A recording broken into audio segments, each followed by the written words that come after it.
Hello friends, आपल्या सर्वांची आवडती मालिका वचन दिले तू मला या मालिकेच्या आजच्या गुरुवार 16 जुलैच्या एपिसोडमध्ये एकानंतर एक धमाकेदार ट्विस्ट आले आहेत. फ्रेंड्स, आजचा एपिसोड खूप भारी होता. मग नेमकं घडलंय तरी काय? तर आजच्या एपिसोडमध्ये ऊर्जा आणि शौर्य या दोघांचं देवदर्शन झालंय. शेवटी हे दोघे एका रूममध्ये शिफ्ट झाले आहेत आणि शौर्यने आपल्या पहिल्या रात्रीसाठी सुहाग रातीसाठी संपूर्ण रूम सजवली आहे फुलांनी आणि ऊर्जाला एक स्पेशल लाल रंगाची साडीसुद्धा नेसायला दिली आहे.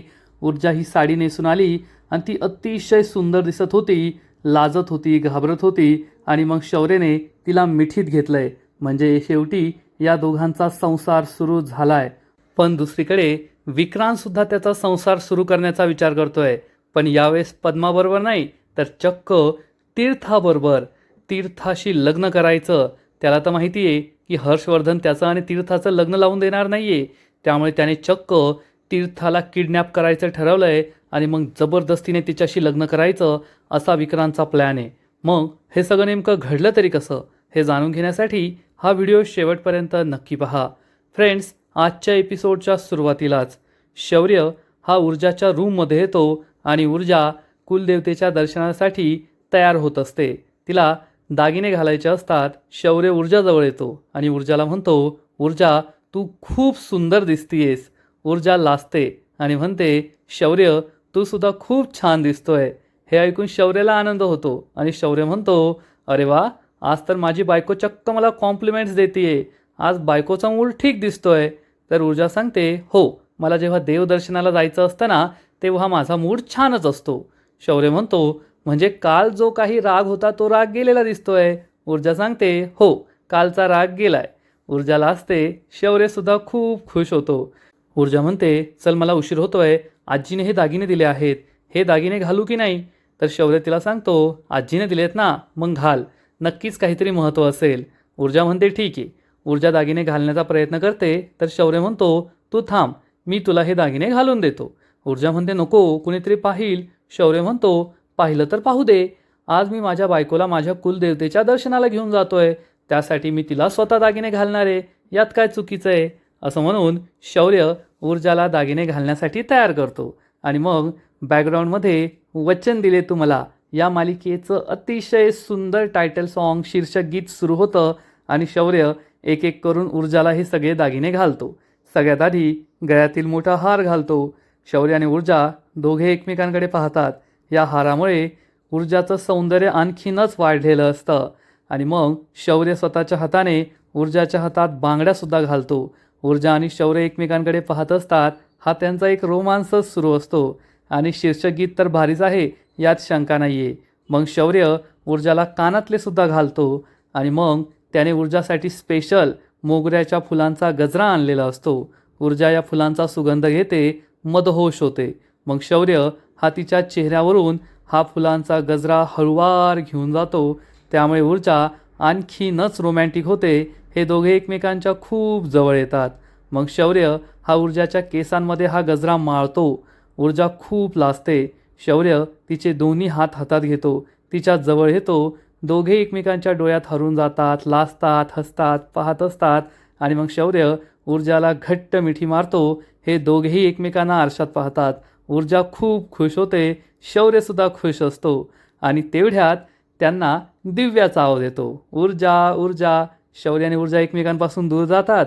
दिव्या आतमध्ये येते आणि म्हणते, आवडलं का तुझं? आईसाहेबांनी तुम्हाला दोघांना बाहेर बोलवलं आहे. आवडलं असेल तर जा लवकर बाहेर. येथे देवदर्शन कोणाचं आणि कोणाला झोपमोड करायला लागते. मला खूप झोप येते, चला लवकर बाहेर. असं म्हणून दिव्या बाहेर निघून जाते. तिची ही अवस्था पाहून ऊर्जा आणि शौर्य हसू लागतात. पुन्हा एकदा एकमेकांकडे प्रेमाने पाहतात. आणि मग थोड्या वेळानंतर चक्क तीर्था आणि तिचा मित्र रोहन हे दोघे कॉफी पीत बसलेले असतात. रोहन तिला कॉफी आणून देतो. तीर्था ही कॉफी पिते. रोहनला कॉफी आवडते. तर तीर्था म्हणते, अरे यार, मला आहे ना या लोकल शॉपची कॉफी बिलकुल आवडत नाही. त्यांना स्ट्रॉंग करा म्हटलं की एकदम कडू करून ठेवतात आणि मध्यम करा म्हटलं की एकदम फिक्की करतात. कॉफी पिल्याची मजाच येत नाही. रोहन म्हणतो, हो खरं आहे, तुझ्यासारख्या मुलींना आहे ना ती रेस्टॉरंटमधली 700 रुपयांची कॉफी पिल्याशिवाय कॉफी पिलीच नाही असं वाटतं. आणि माझ्याकडे एवढे पैसे नाही आहे वाया घालवायला. तीर्था म्हणते तसं काही नाही आहे. रोहन म्हणतो हो तसंच आहे. आता जर इथे मोठा पाऊस पडत असताना धो धो तर ही तुला कॉफी एकदम अमृतासारखी वाटली असती, पण आता पाऊस पडत नाही आहे म्हणून या कॉफीला सुद्धा काही किंमत राहिलेली नाही आहे. तीर्था म्हणते असं काही नाही आहे, खरं सांगायचं तर असं आहे. तर रोहन म्हणतो चल आता, आज तू खूप निवांत दिसतीयेस, नाहीतर आतापर्यंत घरी चल घरी चल घरी चल असं करत असतेस. आई वाट पाहत असेल, बाबा वाट पाहत असेल. तर तीर्था म्हणते बस बस एवढी ओव्हर ॲक्टिंग करू नको. हो एक गोष्ट खरी आहे तुझी, आज मला जास्त घाई नाही आहे, कारण आज घरी कुणीच नाही आहे, सगळे देवदर्शनासाठी गेले आहेत. हे ऐकून रोहन खुश होतो आणि म्हणतो म्हणूनच तू इतकी निवांत आहे, मग तू का नाही गेलीस. तीर्था सांगते तसं मला जायचं होतं, पण नंतर मीच विचार केला की आपण येथे थांबलो तर आपली सगळी कामं होतील, म्हणून मी नाही गेले. आणि सगळी कामं झालीच ना. आणि तसंही देवदर्शन हे नवीन जोडप्याचं होतं, ऊर्जा वहिनी आणि शौर्यदादाचं. ते गेले आहेत आजी आणि आईबरोबर. आणि ऊर्जाचं नाव ऐकताच रोहन म्हणतो ऊर्जा, अरे काय भारी व्यक्तीचं नाव घेतलंय. खरंच तुझ्या ऊर्जा वहिनीची पर्सनॅलिटी ना मला खूप आवडते आणि मी त्यांना सोशल मीडियावर फॉलोसुद्धा करतो. हे ऐकून तीर्थाला आश्चर्य वाटतं. तीर्था म्हणते मलासुद्धा तिची पर्सनॅलिटी खूप आवडते. रोहन सांगतो तुला माहीत नसेल, तुझ्या ऊर्जा वहिनीलासुद्धा आठवणार नाही, पण जवळपास 4 वर्षांपूर्वी मी आणि माझे मित्र तुझ्या ऊर्जा वहिनीला भेटलो आहे. हे ऐकून तीर्थाला आश्चर्य वाटतं. ती विचारते कसं. रोहन सांगतो आम्हाला आहे ना एक कॉलेजचा प्रोजेक्ट करायचा होता आणि तेव्हा ती सुद्धा कॉलेजमध्ये शिकत होती. सामान्य माणसांना माहीत असणारे सर्वसामान्य कायदे याबद्दल आम्हाला माहिती हवी होती. आम्ही लॉ कॉलेजमध्ये गेलो आणि असंच विचारलं की एखादी चांगली विद्यार्थिनी असेल जी आम्हाला माहिती देऊ शकेल, मदत करेल, असा नंबर द्या. आम्हाला ऊर्जाचाच नंबर मिळाला. आम्ही तिला फोन केला आणि ती लगेच तयार झाली. काय बाप मदत केली होती, काय छान गाईड केलं होतं, काय सांगू तुला. हे ऐकून तीर्था खुश होते आणि म्हणते अरे माझी ऊर्जा वहिनी तशीच आहे, कोणालाही मदत लागली ना लगेच मदत करते. तू एक काम कर ना, तू आमच्या घरी ये, तेवढीच तुझी भेट होईल आणि ओळखसुद्धा निघेल. रोहन म्हणतो हो हो नक्की येईल, आता लवकर कॉफी पी, तुला घरी सोडतो. तीर्था हो म्हणते आणि हे दोघेही कॉफी पिऊ लागतात. आणि तीर्थाला कॉफी प्यायची नसते, ती रोहनला प्यायला सांगते, पण रोहन यासाठी नकार देतो. आणि इकडे आमदार शिर्के हा पक्षाच्या पदाधिकाऱ्यांशी फोनवर बोलत असतो आणि तो त्यांना समजवण्याचा प्रयत्न करतो. हा सगळा मॅटर मी हँडल करतो, तुम्ही टेन्शन घेऊ नका, मी सगळं करेल. परंतु हे पदाधिकारी काही ऐकत नाही आणि त्यामुळे आमदार शिर्केचा नाईलाज होतो. आमदार शिर्के म्हणतो अहो साहेब ऐकून घ्या, मी करेल सगळं मॅनेज, हे सगळं प्रकरण मी रफादफा करतो, माझ्यावर तुमचा विश्वास नाही आहे का. अहो किती वर्षापासून मी राजकारणात आहे, ही काय पहिली वेळ आहे का. अशी किती संकटं आली आणि मी त्यातून पुढे गेलो आहे, पण हे पदाधिकारी काय ऐकत नाही. आणि आमदार शिर्के म्हणतो ठीक आहे ओके असं शेवटी ओढून तो फोन कट करतो. तेवढ्यात विक्रांत येथे येतो आणि म्हणतो ओ पप्पा गेली ती गेली. आमदार शिर्के विचारतो कोण गेली. विक्रांत सांगतो अहो ती भिकाडी पद्मा गेली मुंबई सोडून. मला आहे ना असा राग येतोय, असं वाटतं आत्ता जावं तिच्या गावी आणि तिचे केस पकडून त्याला इथे ओढत ओढत आणतो. आमदार शिर्के म्हणतो ए बाबा आता जेवढं झालं ना तेवढं बस झालं, आता बंद कर तुझे हे नाटकं, अजून एखादा कांड करून ठेवू नको, येथे आधीच खूप मोठा मॅटर झाला आहे. शिर्के काय बोलतोय हे विक्रांतला कळतच नाही. आमदार शिर्के म्हणतो तू तिला भिकाडी म्हणतोय, येथे मी काय वेगळं करत होतो, मागील 1 तासापासून भीक तर मागत होतो. विक्रांत विचारतो पप्पा काय झालंय, एवढं कसलं टेन्शन आहे. आमदार शिर्के सांगतो अरे पक्षप्रमुखांचा कॉल होता, त्यांनी सांगितलंय की माझं आणि तुझं हे प्रकरण आहे ना वरती दिल्लीपर्यंत जाण्याआधी निस्तरा, नाहीतर माझी आमदारकीसुद्धा जाऊ शकते अशी धमकी देत होते मला. हे ऐकून विक्रांतला मोठा धक्काच बसतो. विक्रांत म्हणतो अरे बापरे. आमदार शिर्के सांगतो बाप नाही 7 पिढ्या आठवल्या मला आणि आता आपलं काही खरं नाही. जर हे प्रकरण लवकर मिटवलं गेलं नाही ना तर सगळंच आपल्यावर शेकणार, माझी आमदारकी जाणार. माझीच आमदारकी गेल्यावर तुला कसलं तिकीट मिळतंय, तुझं करिअरसुद्धा संपुष्टात येणार. वाईट दिवस सुरू झालेत आपले आणि या वाईट दिवसातून बाहेर पडायचं असेल ना तर मला एकच मार्ग दिसतोय. विक्रांत म्हणतो तीर्थ आणि माझं लग्न. आमदार शिर्के म्हणतो हो, पण आमदार शिर्केला गॅरंटी नसते की हर्षवर्धन विक्रांत आणि तीर्थाचं लग्न लावून देईल का. विक्रांत म्हणतो तुमच्या मनातसुद्धा तोच विचार सुरू आहे ना जो माझ्या मनात सुरू आहे. तो हर्षवर्धन तुमचा बेस्ट फ्रेंड, आपले वकील साहेब, तीर्था आणि माझं लग्न काही लावून देणार नाहीये. आमदार शिर्के म्हणतो, एकदम बरोबर बोलतोय तू. तो काही तुमचं लग्न लावून देणार नाही. पण आता त्याला भेटावंच लागेल. मी त्याला भेटतो आणि त्याला तुझ्या आणि तीर्थाच्या लग्नाची तारीखच विचारतो. पाहूया कसा नकार देतोय तो. असा विचार करून आमदार शिर्के हर्षवर्धनला भेटण्याचा विचार करतो. पण विक्रांतच्या मनात वेगळंच काहीतरी सुरू असतं. आणि इकडे ऊर्जा आणि शौर्य हे दोघे देवी आईच्या दर्शनासाठी कुलदेवतेच्या मंदिरात आलेले असतात. आणि हे मंदिर खरंच खूप छान असतं, निसर्गरम्य असतं. ऊर्जा ही एकटीच मंदिराच्या बाहेर पडते आणि तिच्या आईशी ती फोनवर बोलत असते आणि म्हणते, आई खरंच तू खूप छान केलंस. आता जे काही झालं त्यामुळे तिला टेन्शन येणं हे तर साहजिकच होतं. पद्मा खूप टेन्शनमध्ये होती, पण तू सगळं चांगलं हँडल केलंस याचा मला आनंद होतोय. खरंच तू पद्माला काही दिवसांसाठी गावी पाठवलंय ना, आता पद्मा नक्कीच शांत होईल. तेवढ्या शौर्यसुद्धा बाहेर येतो आणि ऊर्जाबरोबर हे सगळं ऐकत असतो. ऊर्जाच्या हातून तो पूजेची थाळी घेतो. ऊर्जा म्हणते, आई आमचं देवदर्शन झालंय, आम्ही आता निघणारच आहोत. तुझ्यासाठी आणि दळवी काकूंसाठी सुद्धा प्रसाद घेतलाय, मी पाठवण्याची व्यवस्था करते. बोलते तुझ्याशी नंतर. असं म्हणून ती फोन कट करते. शौर्य म्हणतो, अरे वा तुझ्याकडे नेटवर्क आहे, माझ्याकडे तर नेटवर्कच नाही आहे. काय म्हणाले आई?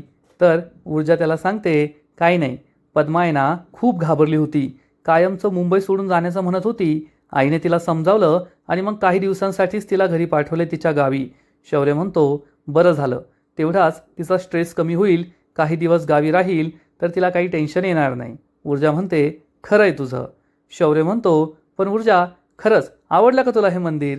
ऊर्जा सांगते, शौर्य मला खूप आवडलंय. तुला खरं सांगू ना तर या मंदिरात आल्यावर मला प्रसन्न वाटलं. माझा सगळा स्ट्रेस निघून गेला. नाहीतर तेथे असताना ना असा डोक्याचा भुगा झाला होता. विचारांनी डोकं असं जाम झालं होतं. पण या मंदिराची व्हाईबच वेगळी आहे. खरंच खूप छान वाटलं मला इथे येऊन. आपण आहे ना जेव्हा कधी वेळ मिळेल ना येथे नक्की येत जाऊ. शौर्य म्हणतो, हो हो मला सुद्धा खूप आवडेल. मला लहानपणापासूनच हे मंदिर खूप आवडतं. येथील पॉझिटिव्ह व्हाईब मला खूप आवडते. जेव्हा आपलं लग्न झालं ना तेव्हाच मी ठरवलं होतं तुला या मंदिरात घेऊन येईल आणि खरंच मला खूप छान वाटतंय. शौर्य ऊर्जाच्या खांद्यावर हात टाकतो.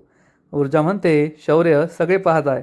शौर्य म्हणतो, आता काय, आता तर देवदर्शनसुद्धा झालंय, आता कोणाला लाजायचं नाही. ऊर्जा विचारते, आई आणि आजी कुठे आहेत? शौर्य म्हणतो, अरे यार मी तर विसरूनच गेलो. आई आणि आजीने तुलाच बोलवायला मला सांगितलं होतं.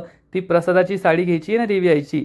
चल आपण जाऊया. ऊर्जा म्हणते, हो मी जाऊन येते. आणि ऊर्जा ही आतमध्ये निघून जाते. तेवढ्या शौर्याला अर्पिताचा कॉल येतो. शौर्य म्हणतो, अरे देवा, या अर्पिताचा कॉल कसा आला? या अर्पिताकडे काय सेन्सर आहे की काय? मी आणि ऊर्जा एखाद्या मोमेंटमध्ये असलो की लगेच कॉल करते. तिला कसं कळतं की याच वेळेस कॉल करायचा आहे?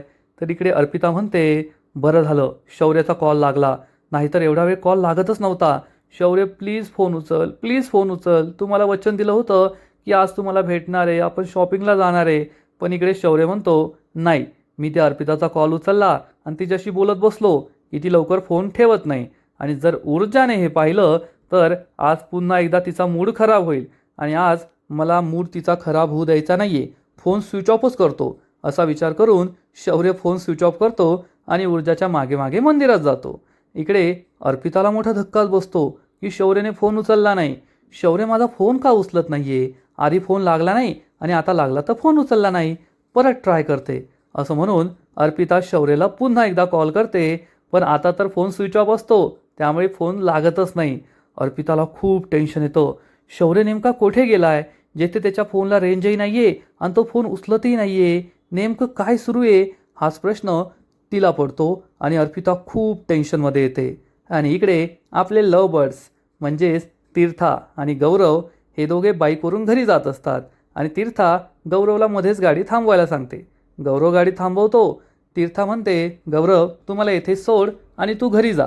गौरव विचारतो का? तर तीर्था म्हणते, अरे मला इथे आपल्या प्रोजेक्टसाठी काही वस्तू घ्यायच्या आहेत, मी त्या घेईल आणि कॅबने घरी जाईल. उगाच माझ्यामुळे तुला उशीर कशाला? गौरव म्हणतो, हो ते सुद्धा ठीक आहे, तू जा कॅबने. आणि तीर्था पुढे जाणार इतक्यात गौरवला काहीतरी आठवतं. तो आपल्या मोबाईलमध्ये तीर्थाला हे दाखवतो आणि त्या दोघांच्या पुन्हा एकदा गप्पा सुरू होतात. पण त्याच वेळेस आमदार शिर्केचा मुलगा म्हणजेच विक्रांत आपल्या टघ्या मित्रांबरोबर तेथे पोहोचतो आणि लगेच त्याला तीर्था दिसते. त्यामुळे तो गाडी थांबवतो आणि त्या विक्रांतचा मित्र म्हणतो, अरे विक्या, ती तीर्थाच येणार रे? विक्रांत म्हणतो, हो तीच आहे. हा मित्र विचारतो, आणि तिच्याबरोबर कोण आहे? तर विक्रांत म्हणतो, कोण आहे नाही, कोण होता. आता मी याला काही सोडत नाही. असं म्हणून विक्रांत गाडीच्या बाहेर पडतो आणि या रोहनला मारायचं असं त्याने ठरवलेलं असतं. पण विक्रांतचे 2 मित्र त्याला थांबवतात आणि म्हणतात, ए विक्या, गप्प बस, येथे खूप माणसं आहे, उगाच मोठा राडा व्हायचा. तर विक्रांत चिडून म्हणतो, अरे होऊ दे ना मग, मी काय राड्याला घाबरतो का? तर त्याचे मित्र त्याला समजावून सांगतात, अरे आधीच टी व्हीवर तुझ्या काय कमी बातम्या सुरू नाही आहे. विक्रांत म्हणतो, अरे मग अजून एक त्यात ॲड होईल, काय फरक पडतो? बदनाम झालोय तर अजून होईल, काही फरक पडत नाही, पण याला मी आज सोडणार नाही. पण विक्रांतचे मित्र त्याला समजावून सांगतात, येथे राडा नकोय. विक्रांत म्हणतो, मला शंका होतीच, या तीर्थाचं नक्कीच बाहेर काहीतरी सुरू आहे, म्हणून माझ्याशी बोलत नाही, माझ्याशी लग्न करायला तयार नाही आहे. आता मी तिला सोडणार नाही आहे. विक्रांतचा मित्र विचारतो, तुझ्या मनात काय सुरू आहे? विक्रांत सांगतो, आता या तीर्थाला उचलायचं. विक्रांतच्या मित्रांना जबर धक्का बसतो. मित्र म्हणतात, अरे हे काय बोलतोयस तू? विक्रांत सांगतो, योग्य तेच बोलतोय. अति झालंय आता, पाणी डोक्यावरून चाललंय. माझं आणि पप्पांचं बोलणं झालंय. जोपर्यंत या तीर्थाचं आणि माझं लग्न होत नाही तोपर्यंत हे प्रकरण शांत होणार नाही. आणि आता मी तीर्थाशी लग्न करणारच. आता या तीर्थाला कसा उचलतो ना ते तू पाहतच राहा. विक्रांतचे मित्र खूप घाबरतात, पण तीर्था आणि रोहनला मात्र याबद्दल काहीच माहीत नसतं. आणि इकडे शौर्य, ऊर्जा, आजी, विजा सगळे घरी पोहोचतात. ऊर्जा सगळ्यांना देवी आईचा प्रसाद देते. सगळेजण मस्त गप्पा मारत असतात. आदित्य विचारतो, तुम्हाला उशीर नाही झाला? तुम्ही अगदी वेळेत घरी परत आला. पाऊस नाही लागला का? ऊर्जा सांगते, नाही दादा, पहाटे लवकर निघलो ना, त्यामुळे ट्रॅफिक पण नाही लागलं आणि पाऊस पण नाही लागला. ऊर्जा आणि शौर्याचं देवदर्शन झालंय, त्यामुळे विजयाच्या चेहऱ्यावर 12 वाजलेले असतात. ती खूप चिडलेली असते. आणि मग आजी आणि ऊर्जा, शौर्य, आदित्य सगळे छान गप्पा मारत बसलेले असतात. तेवढ्यात या दिव्याला टेबलवर ठेवलेल्या काही साड्या दिसतात. ती म्हणते, अय्या आई, तुम्ही साड्यांची शॉपिंग केली, ही साडी मी घेऊ का? विजया म्हणते, अगं बाई, त्या देवी आईच्या प्रसादाच्या साड्या आहेत, विकत नाही घेतल्यात. दिव्या म्हणते, चालेल ना, तरी ही साडी मी घेते. आजी म्हणते, घे. आजीचं खूप डोकं दुखत असतं. ऊर्जा आणि शौर्याला हे समजतं. ऊर्जा विचारते, काय झालं आजी, तुम्हाला काही त्रास होतोय का? आजी सांगते, अगं नाही. ऊर्जा विचारते, तुमच्यासाठी चहा आणू का, काही खायला आणू का? आजी म्हणते, काही नको आहे, माझं खूप डोकं दुखतंय प्रवासामुळे, मी जाऊन आराम करते. ऊर्जा आणि शौर्य म्हणतात, हो आजी, तुम्ही जाऊन आराम करा. आजी उठून उभी राहते. विजा मनात विचार करते, बरं झालं आईसाहेबांना काही आठवलं नाही, म्हणजे कमीत कमी आजची रात्र तरी निभावून नेली. शौर्य आणि ऊर्जा काही एकत्र राहणार नाही. तेवढ्यात हर्षवर्धनला एक महत्त्वाचा कॉल येतो. हर्षवर्धन फोनवर बोलायला निघून जातो आणि आजीला लगेच आठवतं. आजी म्हणते, ऊर्जा, तुझी बॅग पॅक कर आणि शौर्याच्या रूममध्ये आजच शिफ्ट हो. हे ऐकून आदित्य, ऊर्जा, शौर्य सगळेच खूप खुश होतात. दिव्या म्हणते, आई, मी तर या क्षणाची खूप वाट पाहत होते की ऊर्जा कधी माझ्या रूममधून बाहेर जातीये, म्हणजे शौर्याच्या रूममध्ये जातीये, यासाठी मी उत्सुक होते. विजाचा खूप जळफाट होत असतो. आदित्य सांगतो, शौर्य तू टेन्शन घेऊ नको, मी माझं सामान आधीच शिफ्ट केलंय. शौर्य खूप खुश होतो. हे दोघे भाऊ एकमेकांच्या हातात हात देतात आणि आजी ऊर्जा आणि शौर्याला समजावून सांगते, आता आणखीन उशीर करू नका, दोघे आपल्या संसाराला सुरुवात करा. आणि मग आदित्य हा आजीला घेऊन निघून जातो आणि विजयाला काय करावं ते कळतच नाही. ऊर्जा आणि शौर्य एकमेकांकडे हसून पाहत असतात आणि विजया विचार करते, अरे देवा, आता काय करू? या दोघांना एकमेकांपासून कसं वेगळं करू? हे सगळं मी कसं थांबवू? पण ऊर्जा आणि शौर्याचा रोमांस हा हॉलमध्ये सुरू झालेला असतो. दोघे एकमेकांकडे पाहतात, हसतात, लाजतात. ऊर्जा शौर्याच्या जवळ येते. शौर्य खूप खुश होतो आणि आजचा एपिसोड येथेच संपतो. फ्रेंड्स, वचन दिले तुम्हाला, या मालिकेचा आजचा एपिसोड खरंच खूप भारी होता, इंटरेस्टिंग होता. आणि आता विक्रांत आणखीन एक कांड करणारे, चक्क तीर्थालाच किडनॅप करणारे असं दिसतंय. आणि ऊर्जा आणि शौर्य मात्र आपल्या मधुचंद्राच्या रात्रीसाठी सज्ज झाले आहेत. आजचा एपिसोड तर भारी होता, पण या मालिकेचा पुढील एपिसोड आणखीन भारी असणारे, आणखीन मोठा ट्विस्ट या मालिकेत येणारे. या मालिकेच्या पुढील एपिसोडमध्ये आपण पाहू की ऊर्जा आणि शौर्य हे दोघे आपल्या मधुचंद्राच्या रात्रीसाठी आपल्या खोलीत जातील. शौर्याने संपूर्ण खोली अगदी नव्या नवरीसारखी सजवलेली असेल. संपूर्ण खोलीमध्ये गुलाबांची फुलं असतील, सेंटेड कॅन्डल्स असतील, लाईट्स असतील, बलून्स असतील, हे सगळं पाहून ऊर्जा खूप खुश होईल. शौर्य म्हणेल, बायको, मधुचंद्राची रात्र आहे, मी तुझ्यासाठी एक स्पेशल साडी आणली आहे, ती साडी नेसून ये. आणि मग थोड्याच वेळात ऊर्जा ही लाल रंगाची अतिशय सुंदर साडी नेसून येईल आणि ती सुद्धा अतिशय छान दिसत असेल. शौर्य तिच्याकडे एकटक पाहतच राहणार. ऊर्जा खूप घाबरलेली असेल आणि मग ऊर्जा शौर्यजवळ येईल. ऊर्जा आणि शौर्य एकमेकांना घट्ट मिठी मारतील आणि एकमेकांमध्ये हरून जातील. आता विजयाने कितीही प्रयत्न केले तरी शौर्य आणि ऊर्जाचा संसार सुरू होईलच, यात शंका नाही. तर फ्रेंड्स, तुम्हाला सुद्धा वचन दिले तुम्हाला ही मालिका आवडते का? नक्कीच कमेंट करून सांगा. आजचा एपिसोड आवडला का ते सुद्धा कमेंट करा. आणि या मालिकेचे असेच नवीन नवीन एपिसोड, नवीन नवीन अपडेट सर्वात आधी पाहण्यासाठी व्हिडिओला लाईक करा, शेअर करा, चॅनलला सबस्क्राईब करून बेल आयकॉनवर क्लिक करा. म्हणजे या मालिकेचे नवीन नवीन एपिसोड तुम्हाला सर्वात आधी पाहायला मिळतील. खूप खूप खूप धन्यवाद.